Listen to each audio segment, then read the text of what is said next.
Irish cartel bosses are still free. Why? Let's see why. Weeks ago, I got a message from researchers at Bellingcat. They use images, maps, social media. Hit the like button, follow the kick. We live. Hit the hype button. Do all that. And all that. And all that. Anything public to expose crimes, espionage, and abuses of power. So when I saw their message, I clicked right away. It contained a video of a mixed martial arts event from last June in Dubai. It showed two typical MMA fighters, but what Bellingcat wanted me to see was behind them, in the crowd. This guy. He's hard to make out, but Bellingcat found him in this photo from the same event. It's Daniel Kinahan, one of the most wanted criminals in the world.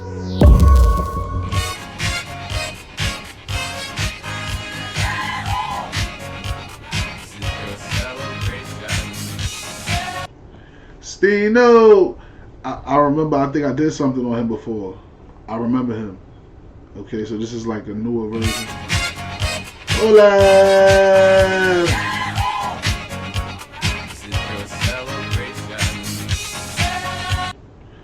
Stino! I remember him. I did something on him before. And this is his father, Christy, also wanted. These are the first images of them seen in years. The Kinahans lead a criminal organization unlike any other. They've trafficked huge amounts of drugs. Oh shit, these niggas hot, yo. Niggas is yo, I'm telling you, the internet is so crazy though. Like the internet is so crazy. Like if they still on the run, why would you do this? Like yo, what's going on? Like people be so crazy. Laundered billions of dollars.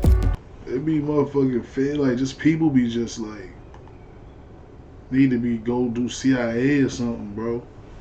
Yeah, like niggas need to go sign up for the CIA and shit. Like niggas be getting caught off the internet, off of just people. Like yo, shit, crazy. And partnered with cartels, terrorists, and foreign intelligence services. The Kinahans. Oh, they not hiding though. They just cooling. Oh, okay, so they not on a run or nothing. Oh, okay. Oh, alright, then if they ain't on the run, then we can pop shit. We can talk shit. We can watch. I'm about to say, if these niggas on a run, that's mad. That's mad. Were linked to murders while building an empire in pro boxing. Then they vanished. The US government has declared war on the Kinahan organised crime group. They have imposed a $5 million bounty, ended up on a list of sanctions alongside Russian oligarchs, terror groups and foreign regimes. Justice will not stop in searching to bring these people before the courts. Many assumed the Kinahans were on the run or in hiding, that their organization had been weakened. But these images tell a very different story. When combined with evidence collected by Bellingcat and reporter John Mooney, they suggest the Kinahans and their criminal organization may actually be stronger than ever. I have come to regard them as something of a hydra. If you decapitate one of those heads, this creature grows a new one. This is brand new information.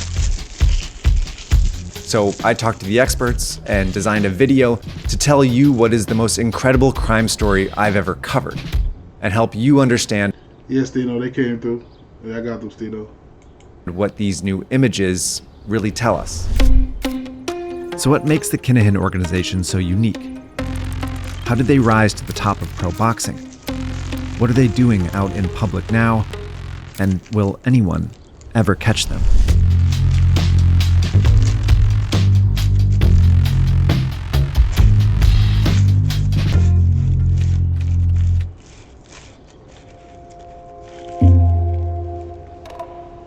It all started with Christy Kinahan. He grew up middle class in Ireland. By his 20s, he was driving a taxi and racking up a criminal record.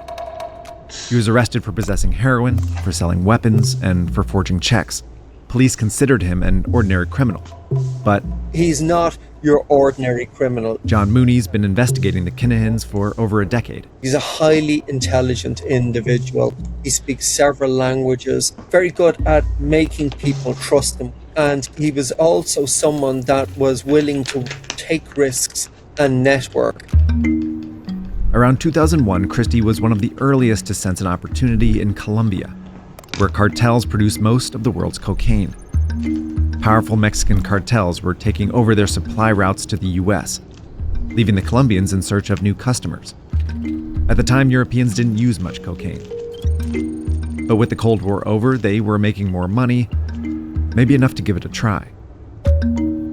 As the Colombians looked for a way into Europe, Christie Kinahan stepped in. He started buying cocaine from the Colombians, shipping it across the Atlantic, marking up the price, then selling it to gangs to distribute. Between 1998 and 2008, the European cocaine market more than doubled to $34 billion, almost equal to the US market.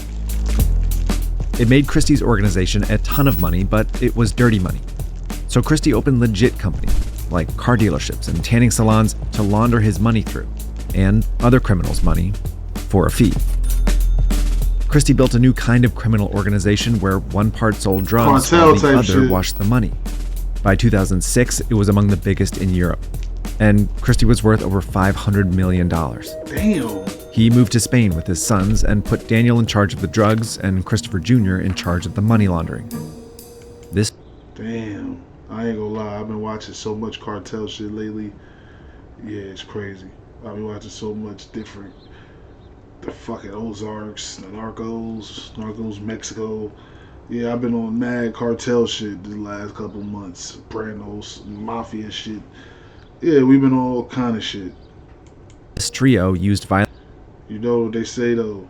The MVP of the cartel is the money launderers. Carefully.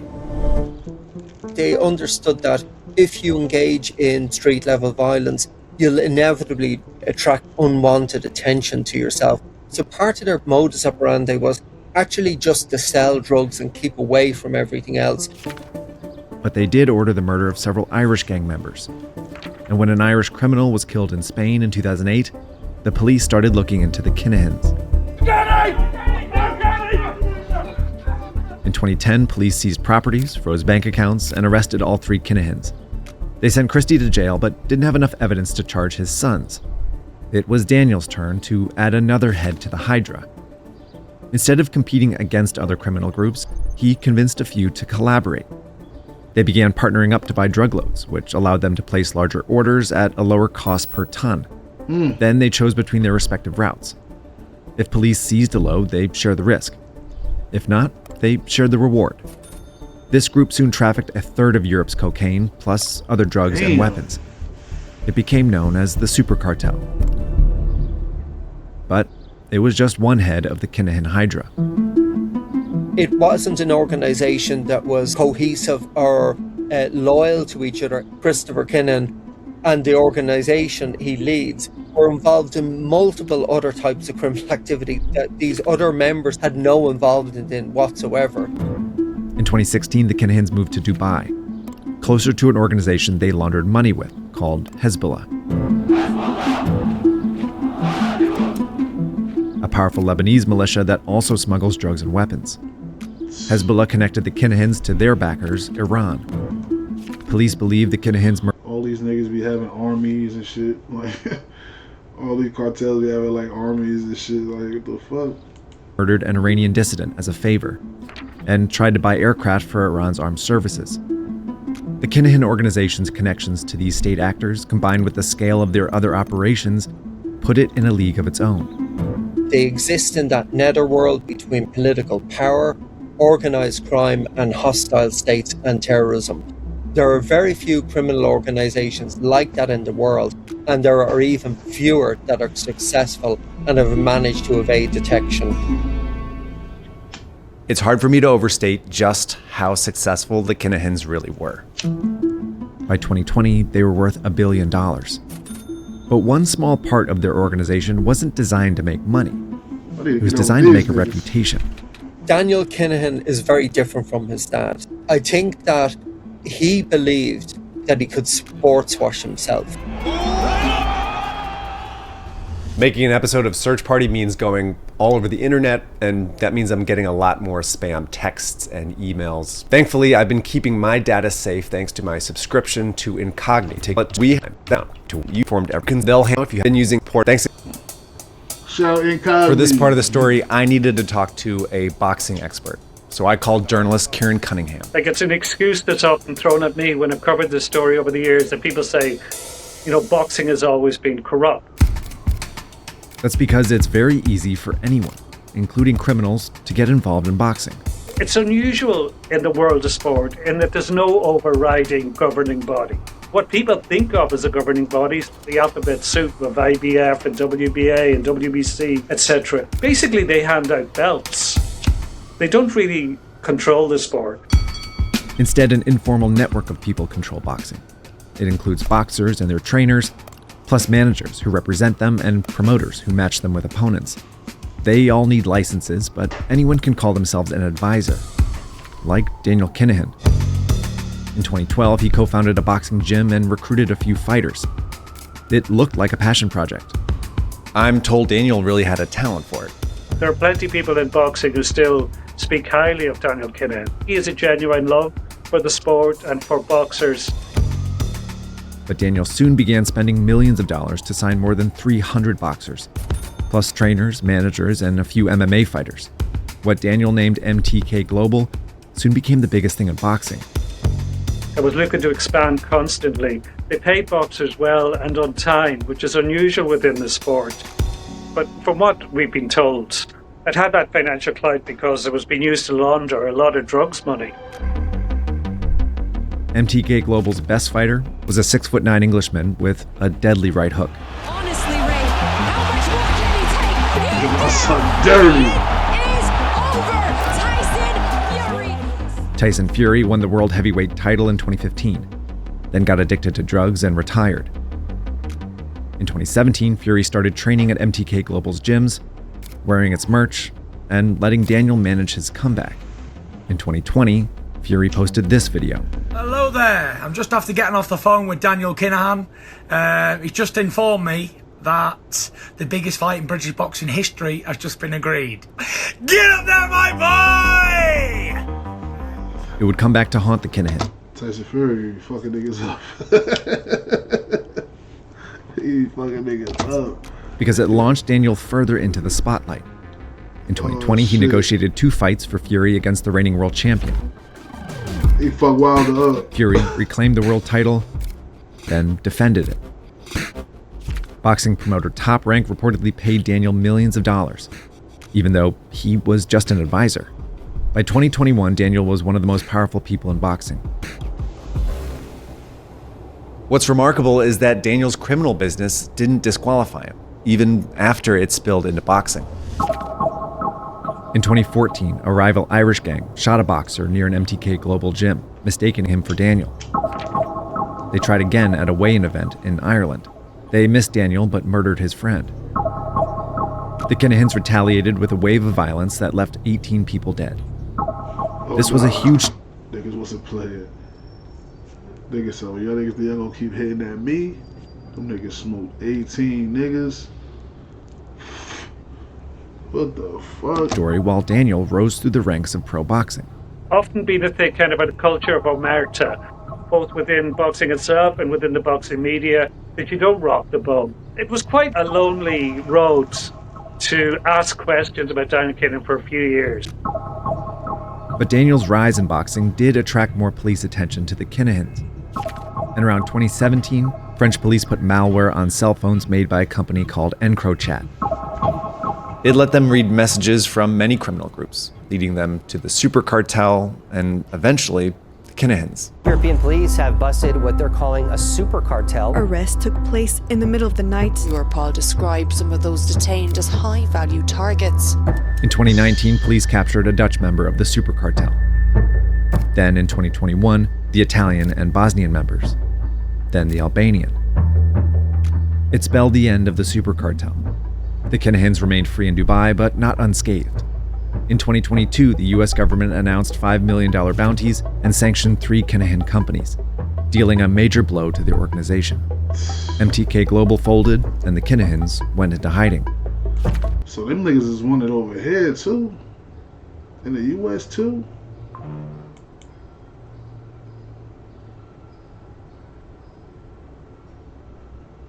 Oh shit, nigga in London.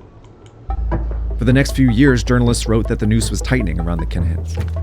Many proclaimed their downfall. And that's the story, that these new images turn completely upside down. And they reveal a lot more than you might think. I don't think their organization is bigger than it was in 2022. I know it is. What's amazing is that we probably wouldn't have these images unless Bellingcat hadn't first found Christy Kinahan's restaurant reviews. What? There was reports that Christy Kinahan was using this alias Christopher Vincent online. Connor Plunkett is a Bellingcat investigator. So I started running some searches using that alias. I came across this Google review profile under the name Christopher Vincent, and it had over 200 reviews going back 4 years and loads of pictures. These were genuine. Christy gave a Budapest hotel 4 stars for stunning decor and a particularly excellent staff member. He added a picture to another, showing his reflection in a window, an odd mistake for a seasoned criminal. I think he just didn't see the harm in it, but it was just kind of shocking to see the amount of information he was putting out there. What's wrong That's because with Christie's reviews revealed places he traveled. None outside the UAE were after 2022, but Bellingcat could still use them to identify people he may have worked with, and maybe still does. Take Oliver Herman, a businessman and winner of... This nigga online leaving reviews, he a wanted man.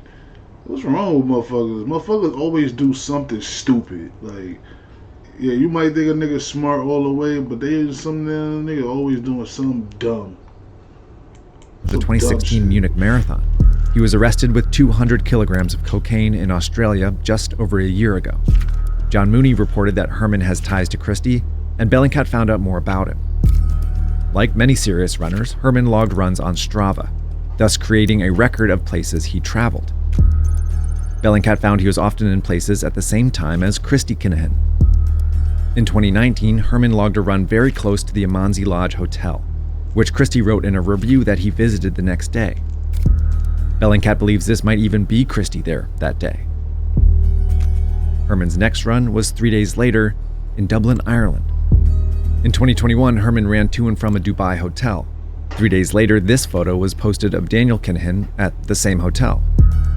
All of this suggests that Herman worked with the Kinahans before they were sanctioned in 2022, and his recent arrest suggests he continued to afterwards. Herman led Bellingcat to find Timothy James Clark, an Australian pilot who lived large.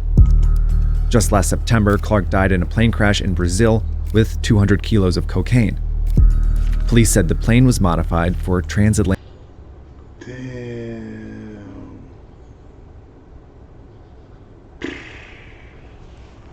Matting. Who lived large.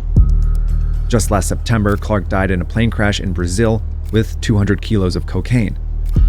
Police said the plane was modified for transatlantic flights.